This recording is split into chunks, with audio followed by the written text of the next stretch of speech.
Hmm.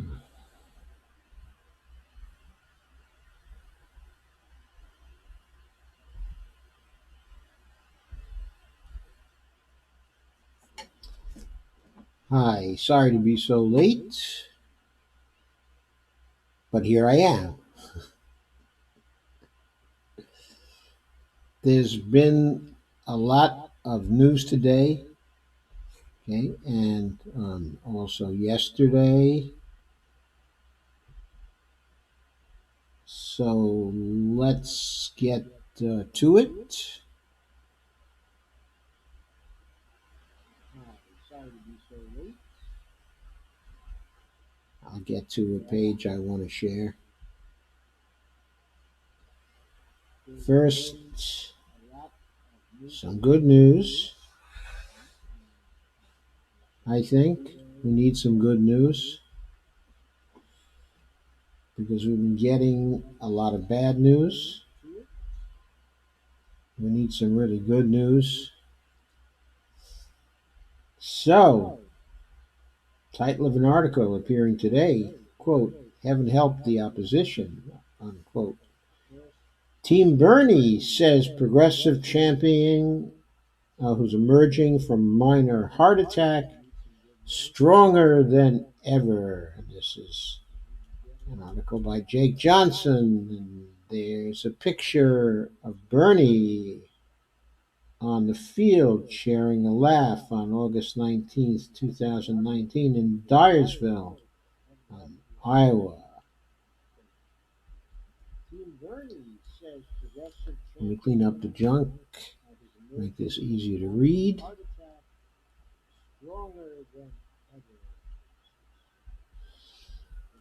If the emerging corporate narrative is to be believed, Senator Bernie Sanders' minor heart attack last week dealt a devastating and possibly insurmountable blow to the Vermont senator's bid for the White House. I actually feel like Bernie's hospitalization is a sign we have to do more to get him elected. He is the most effective possible weapon we have against Trump, and his presidency would be an opportunity for an unprecedented transformation of the political system. Unquote. That was a quote from Nathan J. Robinson, the editor and publisher of Current Affairs. But prominent campaign surrogates, advisors, and supporters in recent days have forcefully pushed back against that notion and argued Sanders, with his grassroots army, is enthusiastic and motivated as ever, is well positioned to compete for and ultimately win the 2020 Democratic presidential nomination. I don't know how you feel, but I feel exactly that way myself. In a video statement released on Thursday, Sanders himself spoke to supporters. I saw the statement. I hope you did too. Spoke to supporters and the American public directly about his recent heart attack and said that he's feeling really good and getting stronger every day, unquote. And then there is a video in the article, okay, embedded in the article from YouTube. And here's a quote from a tweet. At the end of the day, we have one life to live. And you ask yourself, what role do I want to play? That role must go deeper than defeating Trump. We must create a country where people are working to take care of each other. That's Bernie. Thanking supporters for their well wishes, Sanders said his recovery and rest time has allowed him to reflect on the kinds of adversity that tens of millions of Americans face each and every day. But at the end of the day, if you're going to look at yourself in the mirror and you're going to say, quote, "Look, I go around once. I have one life to live. What role do I want to play?" Unquote. Sanders says in the video, speaks to the need to create the kind of country we can become where people are working hard to serve each other, to understand each other. That is the country we can become. We really can. But we have to have the courage to take on some enormously powerful special interests. James Zogby, a committed Sanders backer and president of the Arab American Institute, said when the senator returns to the campaign trail after fully recovering from his heart stent procedure, he'll be greeted by, quote, an invigorated campaign with the staff and a support base that has doubled down in their efforts to make this happen, unquote. We're going to have, quote, we're going to have an active campaign instead of a breakneck series of events that lap the field. We're going to keep a marathoner's pace that still manages to outrun everyone else, unquote. That's a quote from Faz Shakir, Bernie's campaign manager. Quote, because they realize that for them and for me, he's the critical choice, unquote, Zogby told Huffington Post. Speaking to reporters outside of his Vermont home Tuesday, Bernie said he plans to make adjustments to his schedule, which before his health scare frequently included 3 or 4 rallies per day on top of other campaign activity to ensure he can sustain his presidential bid over the long haul. We're going to probably not do 3 or 4 rallies a day, Sanders said, adding that he will likely attend 2 rallies a day. That's still going to be more than any other candidate. Pundits and major media outlets quickly seized upon the senator's remarks as evidence that he is dramatically dialing back his campaign activity, or even in the words of 538's Nate Silver, quote, entering a phase where his goal is to pull the nominee to the left and or to build a movement rather than to actually win, unquote. Nate Silver is so full of shit, I cannot believe it. The campaign and Sanders himself quickly and aggressively disputed both claims, I'll bet. Quote, as Bernie said, we're going to have an active campaign. Shakir, Sanders' campaign manager, told Common Dreams, and quote again, instead of a breakneck series of events. Okay, that's just a repeat of what occurred earlier. In an interview with NBC News on Wednesday, Sanders says he plans to, quote, start off slow once he hits the trail again, and quote again, and build up and build up and build up, unquote. Quote, we're going to get back into the groove of a very serious campaign, unquote, Sanders said. Quote, I love doing rallies and I love doing town meetings, unquote. The senator also dismissed the notion that his campaign was not sufficiently transparent about his health, a line some of the political reporters pushed after the campaign announced last Friday that Sanders had a heart attack. Hey, folks, when was it? Was it that long ago when reporters just reported on campaigns and did not take part in campaigns? I mean, these people are so transparently biased against Bernie Sanders. I mean, it's like they're working for Biden or they're working for Warren or they're just working for the DNC. What the hell is going on? Quote, that's nonsense, said Bernie. I don't know what people think campaigns are. You know, we're dealing with all kinds of doctors, and we wanted to have a sense of what the hell was going on really, unquote, Sanders told NBC. That's talking like a New Yorker. Quote again. So the first thing we're trying to do is understand what's going on and not run to the New York Times and have to report every 15 minutes.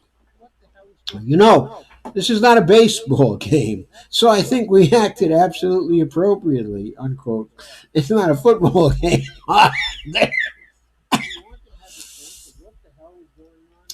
David Welsh, a recently retired cardio rehab nurse in California who supports Bernie for president but has no affiliation with the campaign, wrote in a Common Dreams op-ed Thursday that the senator's heart attack is not a concern for him. Based on his 36 years as a health professional working with cardiac patients, Welch said that given what is known about Sanders' heart attack and the stent procedure which followed, there's no reason to be worried about his ability to return to full health in the campaign. Quote, remember, those arteries had been narrowed for a long time, said Dave Welch.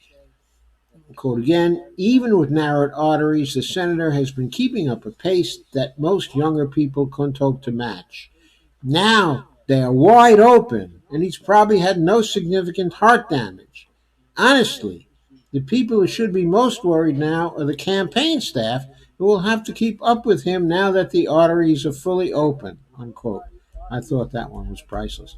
In an op-ed for CNN on Wednesday, Adam Kassam and Ben Eschenheimer, undoubtedly names to conjure with, wrote that, quote, of course, unquote, Sanders could still serve as president following his heart attack.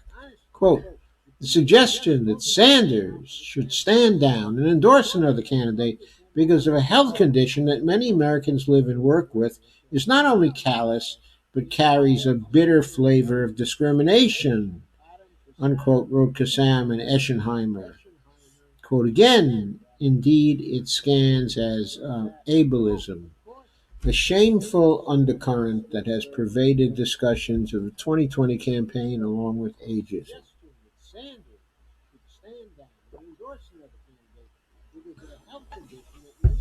While Sanders has been off the trail for several days to rest after his procedure, his grassroots campaign operation does not appear to have lost any momentum.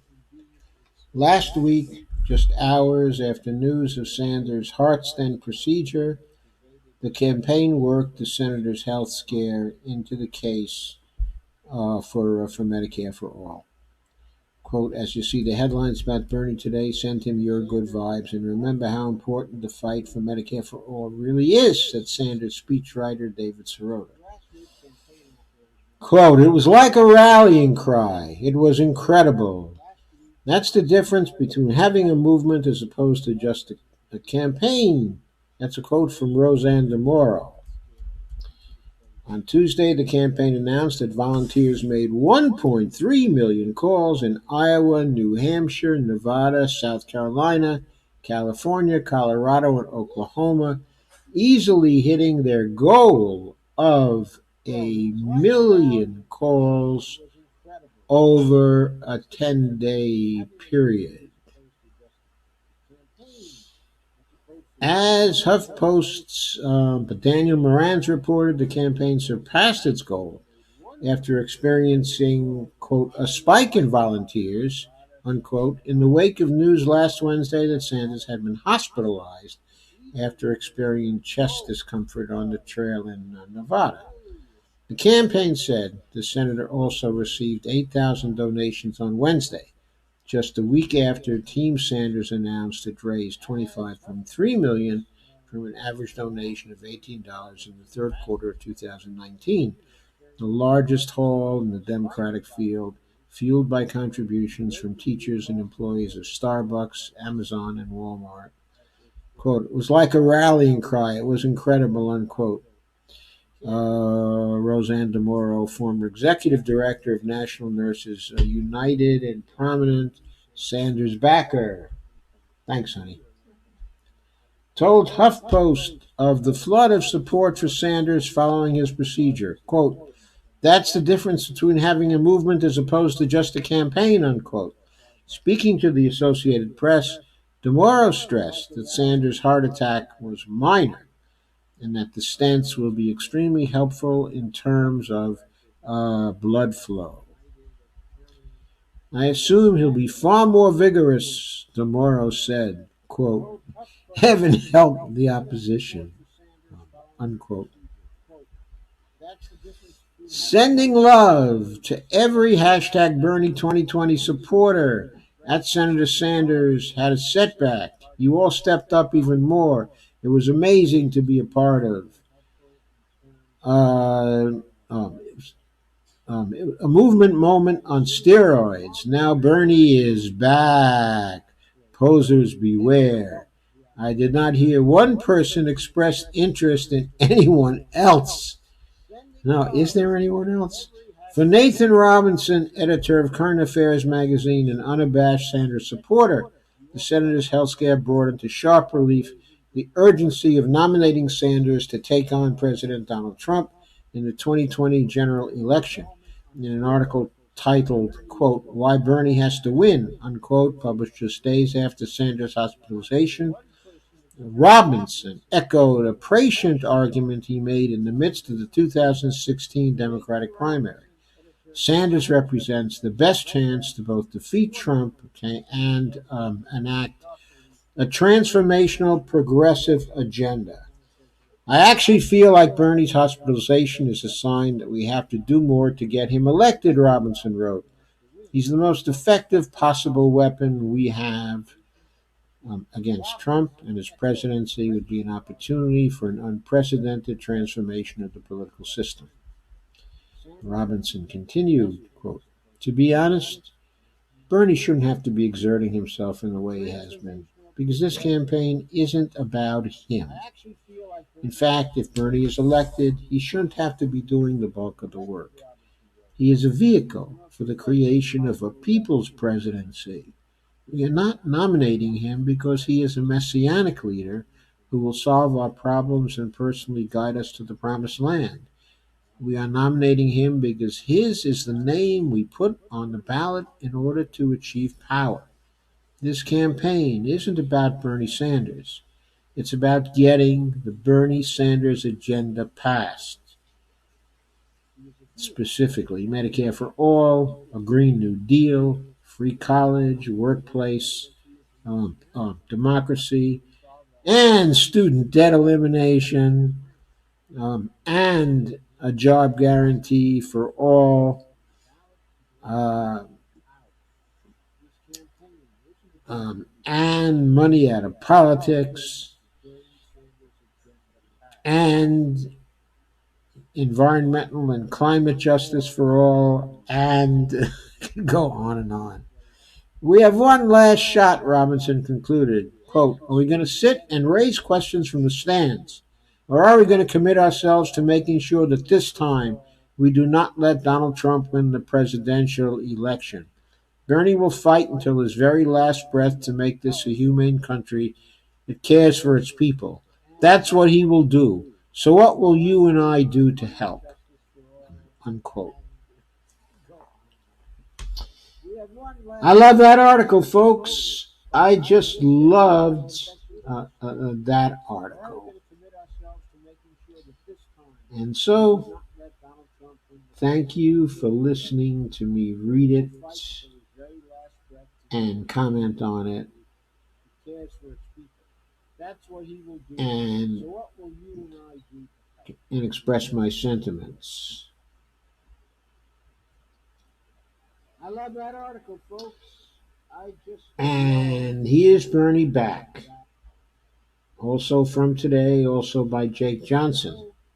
Okay. Amid reports of civilian deaths, Sanders condemns Trump for giving the Turkish army permission to slaughter Kurds in Syria. These are the civilians who are fleeing the Turkish bombing on Syria's northeastern town of Ras Al Ain in the Haskeh province along the Turkish border on October 9th of 2018. I will again get rid of the most of the stuff on the page. As Turkish troops invaded northeastern Syria and launched airstrikes that reportedly killed at least 7 civilians, Bernie Sanders issued a statement late Wednesday condemning U.S. President Donald Trump's decision to abandon Kurdish forces and pave the way for Turkey's military assault. Quote, I strongly condemn Trump's reckless decision to abandon our Kurdish allies to their fate at the hands of Turkish President President his name is Erdogan, said Sanders, the 2020 Democratic presidential candidate. Quote, this is not a case of sending American troops there. They are already there, and Trump is withdrawing them, giving the Turkish army permission to invade. Unquote. Quote, this is not, sorry, didn't want to repeat that. Trump on Sunday abruptly announced the withdrawal of U.S. forces from northeastern Syria, a decision met with outrage and warnings of a deadly Turkish invasion. On Wednesday, that invasion began as Turkey began bombarding Turkish targets in Syria, forcing civilians to flee in panic. By the way, the bombing has continued through today, and more civilians are dying in a Guernica-like scene where they have really no defenses against. The U.S. supplied air power of the Turkish Air Force. Now, I believe they're U.S. trained pilots too. The Kurdish led Syrian Democratic Forces warned in a statement Wednesday Turkey's assault will spill the blood of thousands of innocent civilians because our border areas are overcrowded. Sanders said the U.S. president, quote, should not make significant national security decisions impulsively by tweets after a single phone call, unquote, and urged Congress to assert its constitutional authority over foreign policy. By the way, today in a broadcast on the Real News, uh, one Dr. Grieb, I believe his name was, who's a professor, uh, if I'm not mistaken, okay, at American University here in the D.C. area, and a great expert on the Kurds, who's written okay, a number of books about them,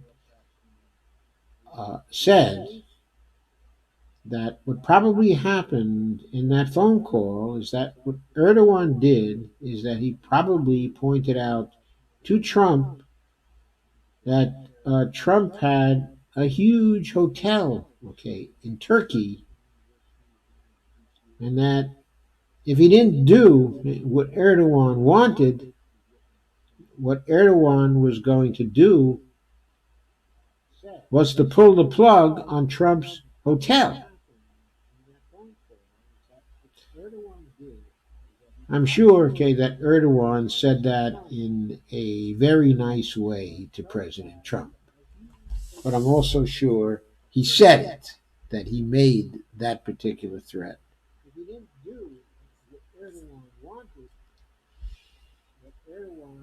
So Sanders urged Congress to assert its constitutional authority over foreign policy.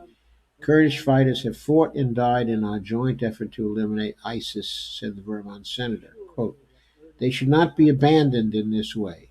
Congress must assert its important responsibility over foreign policy and serve as a check on our unstable president, unquote.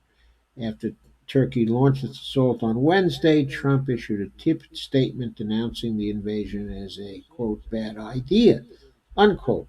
As The Guardian reported late Wednesday, activists and observers said at least 7 civilians had been killed so far.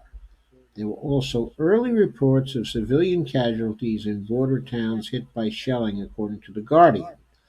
Pictures and videos shared on social media showed wrecked buildings and bodies in the rubble.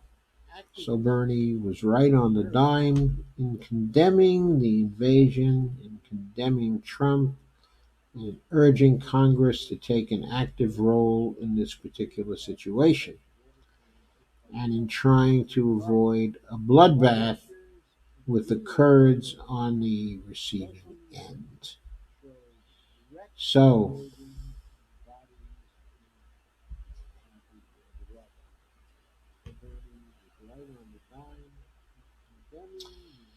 before I move on to Trump's war, I'm going to see what's up with you on Facebook.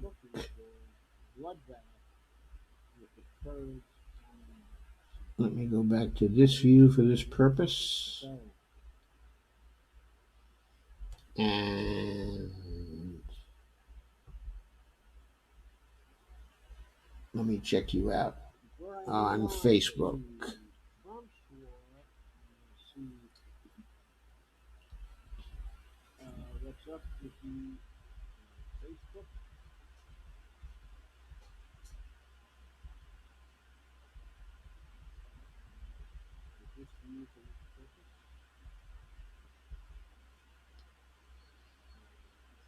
And Devorah says, there's Cora. Hi, Cora. How are you?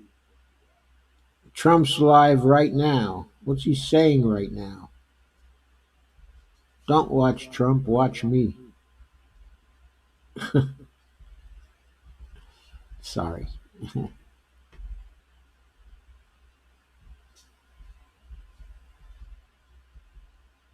Maybe the day will come when nobody will have to watch Trump.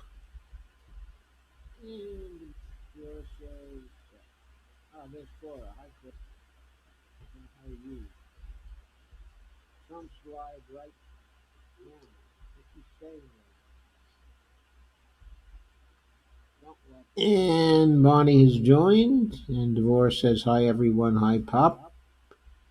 And Devora says hi to Greg Mallard, and Dale Weaver says good news, certainly won't go amiss right now.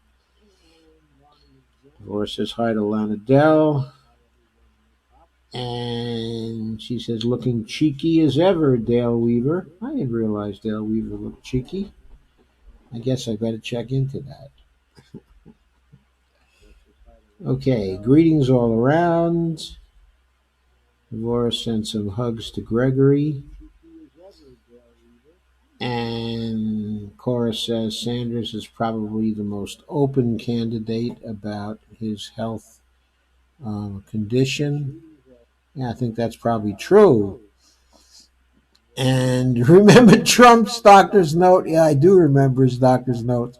What a put up job that was. And Greg says Nate Silver is a corporate shit and should never be taken seriously, especially since he seems to bias his forecasts. Sometimes his interpretations have no obvious relationship to his figures. Jeff Jackson says, remember, Bernie attacks back. Yeah, Bernie's a counterpuncher. Greg says Bernie isn't going to go down as easy as the establishment wants to make it out to be. Elaine McForbes joined. Hi, Elaine. Gregory says they just opened Bernie's floodgates and made him better than ever before. Greg says Bernie never went anywhere. The federal job guarantee. Amber Lee has joined. It says, hello, my lovelies. Okay, Elaine McForbes, the Twin Towers. And Cheyenne Tierra says, sending love to Sanders' family. Devastating loss of Levy Sanders' wife and mother. Okay, of 3. Yes, I know. He sustained the loss of his daughter-in-law in the same week.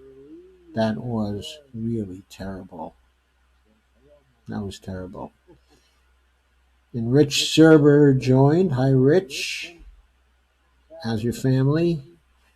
And Lana Dell says, yes, terribly sad. Cheyenne says, Bernie and Tulsi both standing up for Kurd allies. Glad to see Tulsi is standing up, too. I hadn't seen that before. I'm glad to hear it.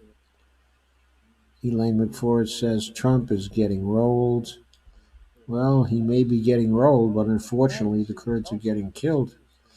Cheyenne says watching MSM is an exercise in masochism. Yes, I agree. It certainly is. Elaine says protesters at Trump's rally. And Cheyenne Tierra has pointed out that Bernie has had 2 brain surgeries.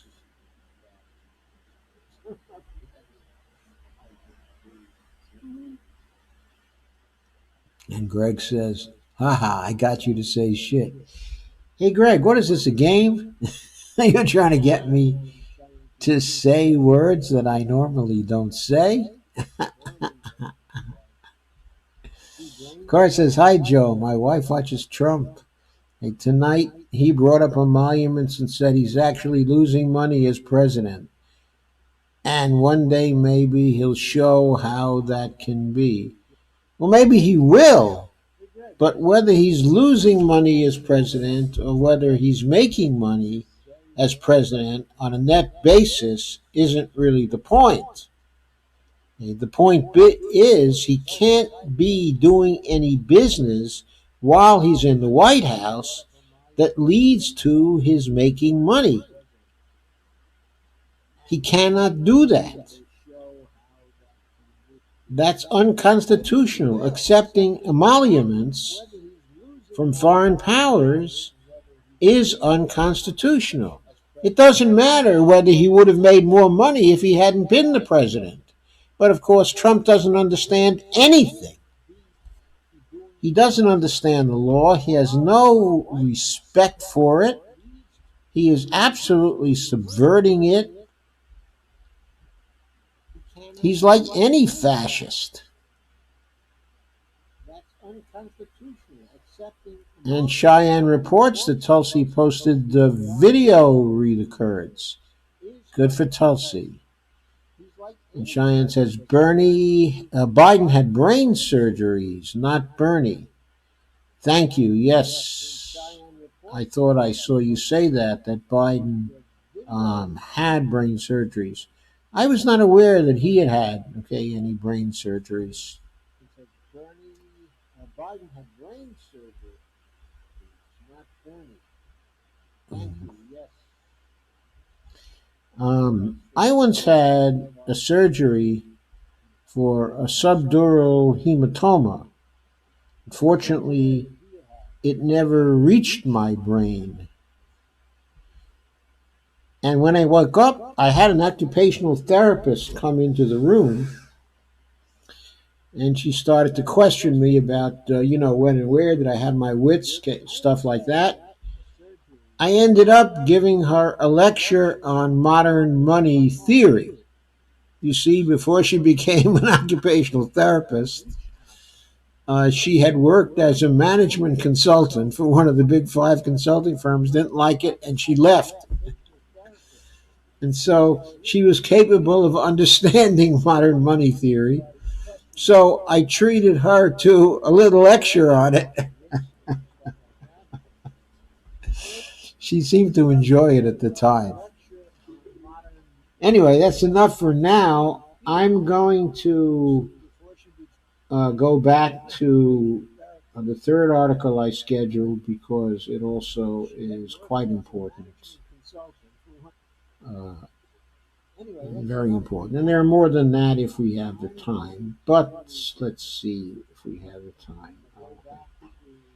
Didn't change my location. I always forget to do that.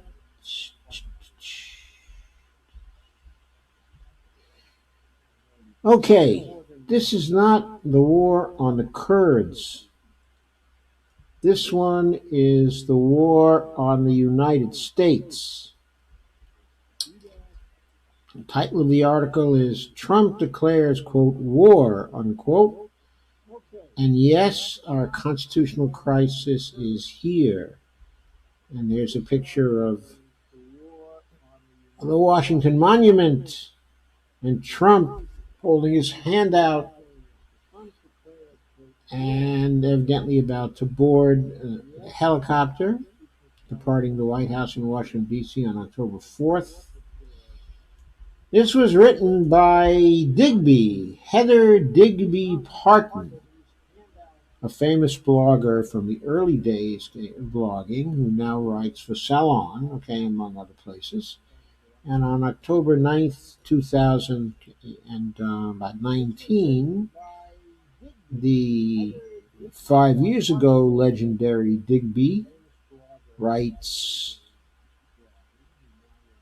I say 5 years ago because I don't, I think since the days of blogging seem to have calmed down, we don't hear too much about Digby anymore. But anyway, the leading headline on the New York Times site on Tuesday evening was, White House declares war on impeachment inquiry, quote unquote. That refers to the astonishing letter produced by the White House counsel's office declaring that the impeachment inquiry is invalid because the Democrats are seeking to overturn the 2016 election. Since impeachment, by definition, is a constitutional process to overturn an election, that contention is embarrassingly daft. Yes.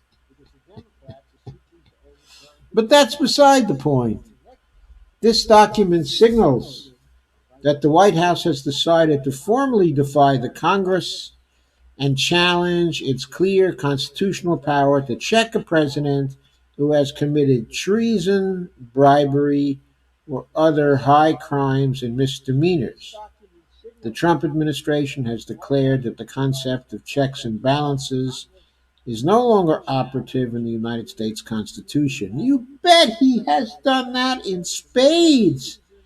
In fact, I don't know if we can be sure anyone in the White House or the Republican Party thinks the Constitution is still operative at all. I think the same can be said about many people in the Democratic Party. I think the difference is there are at least some people in the Democratic Party who'd like to make the Constitution operative again. There doesn't appear to be anybody in the Republican Party who wants to do that, unless, of course, they make me a liar by standing up in the next couple of days and making it clear they do care about the Constitution of the United States. Anyway, Stephen Colbert put it late on Tuesday. Colbert, quote, "A lot of people have been saying up to this point, when's the constitutional crisis coming? Well, mark your calendar, tattoo it on your forehead, and flip off your boss, 'cause it's here," unquote, said Brian Stelter on October 9th. It wasn't just the comedian saying so. Conservative legal scholars and Republican insiders have joined in. Okay, now there's a constitutional crisis. Just waiting for the right time to say that, said Orrin Kerr on October 8, 2019. Former Republican staffer to Senate Judiciary Rubio and Senator Toone blasts White House counsel letter. That was tweeted by Eric Columbus on October 8th. Indeed, this is a very strange, quote, legal, unquote, document, which reminiscent of the amateurish James Comey, quote, firing, unquote, a letter that former Deputy Attorney General Rod Rosenstein produced for President Trump. It sounds exactly the way the president would sound if he could write in semi-intelligible language.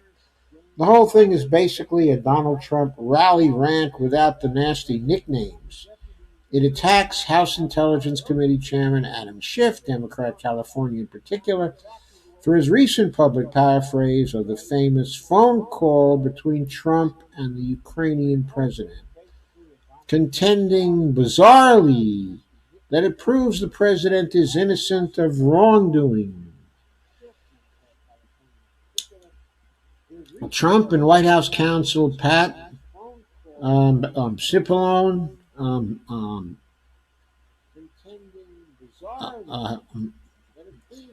sees this banal event as some kind of smoking gun, even though anyone who watched the Intelligence Committee hearing had no confusion about the matter, and the, quote, rough transcript, unquote, the White House released has been read by far more people than saw that hearing. The president's own words are the problem, not Adam Schiff's. By way of, quote, legal, unquote, defenses, the White House offers the Department of Justice a decision that Trump did not commit a campaign finance violation, which is both highly debatable and completely irrelevant. The letter also fatuously asserts that because Ukrainian President Volodymyr Zelensky, looking like a frightened man in a hostage video, said that Trump didn't pressure him, quote unquote, the case is closed. These, quote, factual, unquote, rebuttals to the impeachment inquiry bear a striking resemblance to Trump's Twitter tantrums of the past few days. Indeed, it's fairly obvious that Trump himself dictated the contents of the letter, something that you have to believe happens more often than not with White House communications. Certainly, the argument that impeachment is illegal, quote unquote, because the Congress is attempting to overturn an election could not have been drafted by an attorney who plans to practice law after his or her stint in the White House is over. One can only assume that that applies to Cipollone, who signed this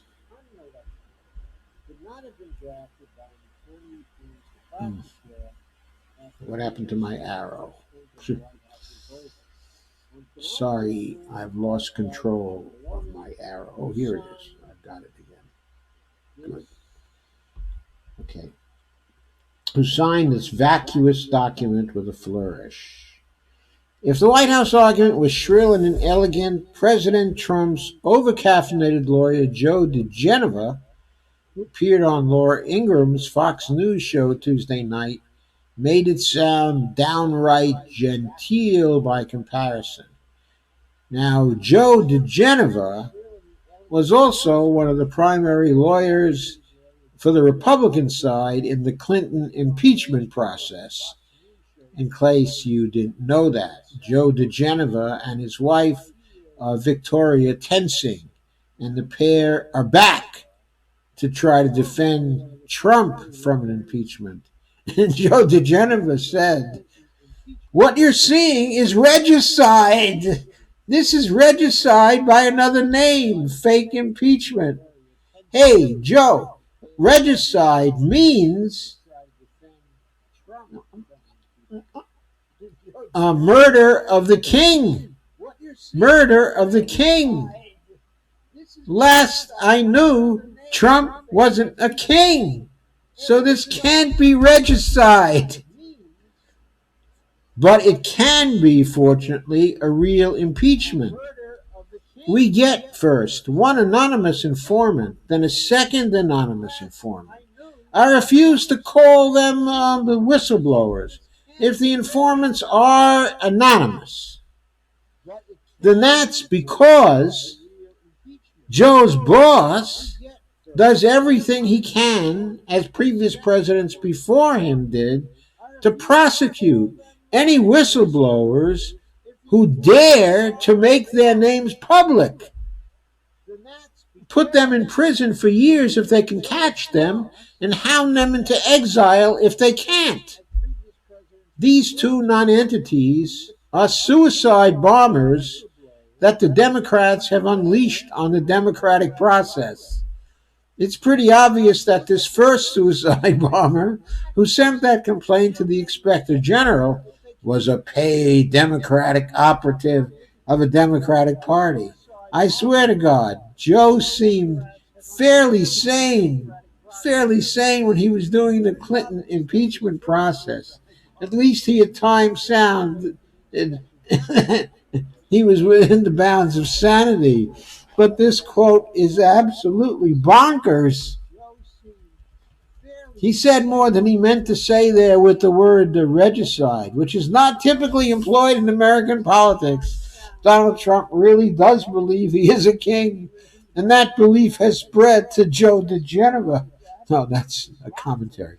As the President of the United States, I have an absolute right, perhaps even a duty, to investigate or have investigated corruption. And that would include asking or suggesting other countries to help us out. But Donald, I'm afraid you don't have such an obligation when it comes to a political rival of yours. Then you have an obligation, a duty, to appoint a neutral panel, not in any way beholden to you. Not in any way beholden to you to do the investigation, and to do it in no way that will appear to be an investigation on behalf of yourself. Now, I'm not saying the Bidens should be given a clean bill of health or shouldn't be investigated. Not at all. But to be investigated by a Department of Justice under your full control through Bill Barr, and to be investigated by your private lawyer who goes to the Ukraine as your private lawyer, no. That is seeking an emolument, seeking facts that will incriminate a political rival of yours for the presidency of the United States. That is an emolument, Mr. Trump. Surely it's a coincidence that he is only seeing fit to exercise his, quote, absolutely right, his absolute right, unquote, in pursuit of his political enemies.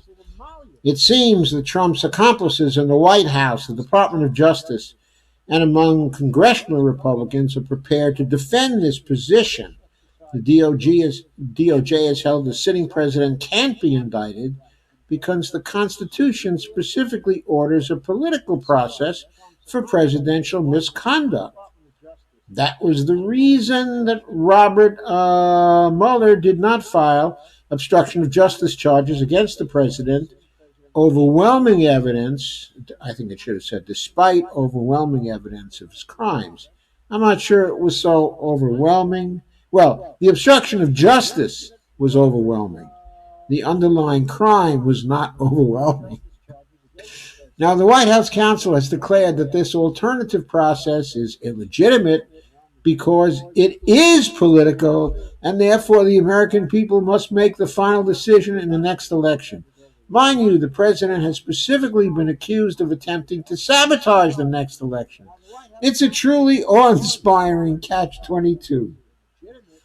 Republicans in Congress seem to be coming around to the idea that they can beat this by pretending that Democrats are breaking some non-existent rule, even as the White House has decided that the Constitution is no longer in force. Senate Majority Leader Mitch McConnell lugubriously announced, "So far, the House has fallen far short by failing to follow the same basic procedures that it has followed for every other president in our history," said the hypocrite of the century, as if McConnell was some kind of stickler for procedure. Digby says, "Cough, cough. Merrick Garland, cough." There have only been 3 attempts to impeach previous presidents, and in the first of those in 1868, quote, the House voted to impeach before even deciding what articles would be the basis for it, unquote. The idea that there are long-established precedents that the House is failing to follow is absurd. Yes, all the Constitution says is that the House can impeach for high crimes and misdemeanors. And it falls to the House to define what it means by a high crime, and misdemeanor. Evidently, the Republicans thought when they tried to impeach Clinton in 1999 that a high crime, and misdemeanor was lying to the public under oath about an extramarital affair that he had. They thought that was a high enough crime and misdemeanor on the basis of which to impeach a president. But they don't agree that the bombing, of Yemen, in utter violation of international law and our treaties, is a high enough crime and misdemeanor to impeach Donald Trump for. They don't believe that. Evidently, the Democrats don't believe that either because they haven't brought that up. Could it be because their previous wonderful sainted president was the one who originally authorized the bombing of Yemen in support of the Saudis? I wonder. For now, the official GOP talking point is that the process is unfair, which again sounds as if it came from Donald Trump's Twitter feed. No 5-year-old whines and cries as much about unfairness, unquote, as the President of the United States. Unfortunately, at least some of the punditry is prepared to agree, suggesting that Democrats must capitulate to the President's demands lest the public turn on them. Unfortunately, the only thing the White House will agree to is for the Democrats to abandon their inquiry. A tweet, senior administration official in call orchestrated by White House declined to specify what would need to change for the House to cooperate with impeachment inquiry. A, quote, full halt, unquote, official says on the call of interviews or document requests. Total nonsense. That tweet was from Josh Dorsey on October 8, 2019. The question before us now is whether the courts will back this imperial view of the presidency. And if they don't, whether or not Trump will adhere to their rulings. The White House has more or less respected judicial actions up until now, but that was before this declaration of, quote, war, unquote, a war Trump and his henchmen are clearly determined to win by any means necessary. And so that brings us to wonder. What happens if Donald Trump, like Andrew Jackson before him, says to the Supreme Court, if they rule on any of these questions, John Roberts has made his decision, now let him enforce it, as Andrew Jackson said. John Marshall has made his decision, now let him enforce it. So the analog today, of course, is John Roberts. Is Trump going to say something like this? If the judiciary, Trump's judiciary, the Republican judiciary, decides in favor of Trump, in favor of an imperial view of the presidency, are we going to sit still for that? Or are we going to recognize that as a return to the George III form of tyranny that led us to the American Revolution in the first place? The revolution was about seeing to it that the executive could not be tyrannical. The imperial view of the presidency contradicts both the Constitution and the Revolution of 1776. It cannot be allowed to stand. And we all have to remember that that document of 1776 espoused the right, of revolution for the citizens, of any country. When that country becomes a tyranny, it's up to the courts now to decide whether this country is going to become a tyranny. If they don't back that, then it will be up to Trump to decide whether he wants to tell everybody to go to hell. If it does come down to that, then we have to decide whether it will be time to exercise the right, of revolution that was so boldly inserted in one of our founding documents. It will then be up to us. Then we have to decide whether it will be time to exercise the right, of revolution that was so boldly inserted in one of our founding documents. It will then be up to us.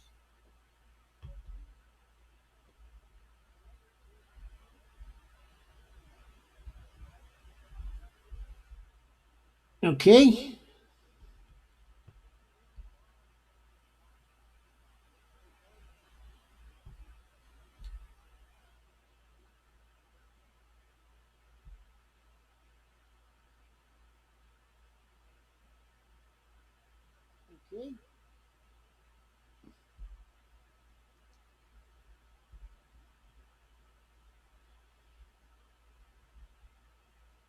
Okay, I think that's going to be all for tonight.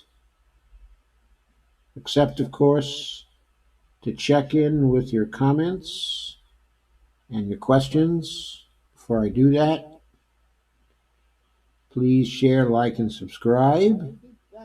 And please become a patron at www.patreon.com/Joe_Firestone. Thank you for that. And I'll now return to Facebook and see what comments and questions you have. Greg says, well, those 2 brain surgeries certainly didn't help him any.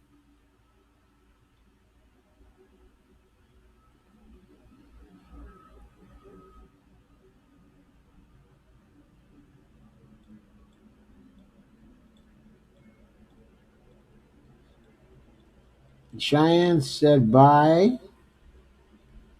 and left the YouTube link. I'll check into that after the show.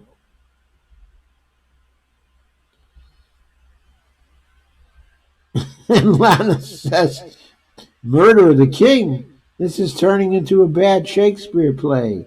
And Randy Hedgebeth has joined. Hi, Randy. Nice to see you.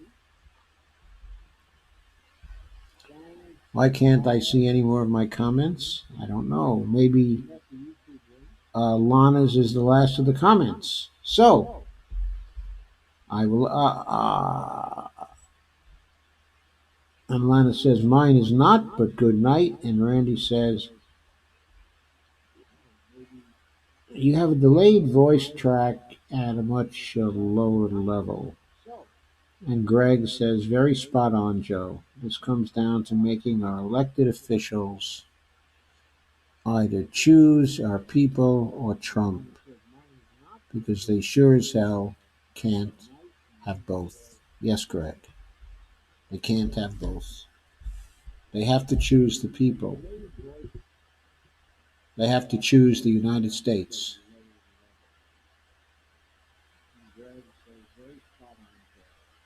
Or they have to choose Trump. In arraying himself against the Constitution, he has arrayed himself against the United States itself. He doesn't think so.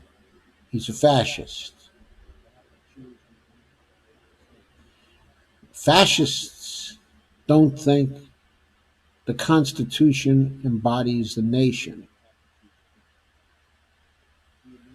They think the nation is a mystical force on high that is the spirit of the Volk. And they think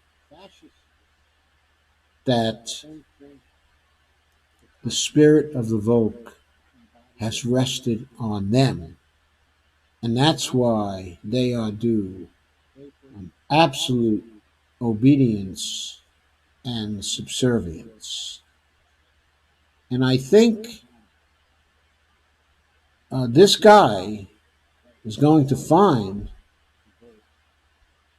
that he's not going to get that from the people of the United States. Greg says, phone your elected representatives and give them, an ultimatum. And especially the Republicans among them. Because after all, it looks like all the Democrats are ready to come over.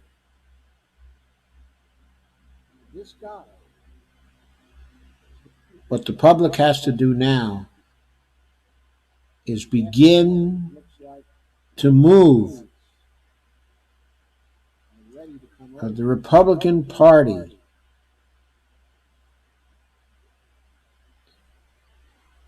into the impeachment camp.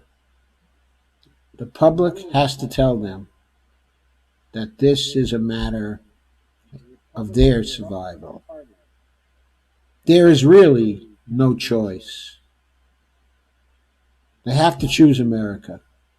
They have to choose the Constitution. They cannot choose Trump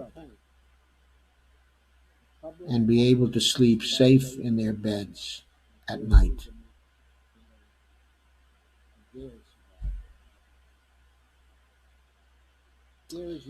Any other comments or questions or sentiments?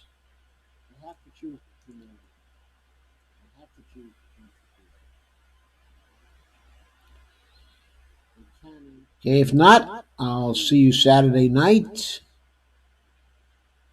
I'm pretty sure I'll be here, okay, at 9 p.m.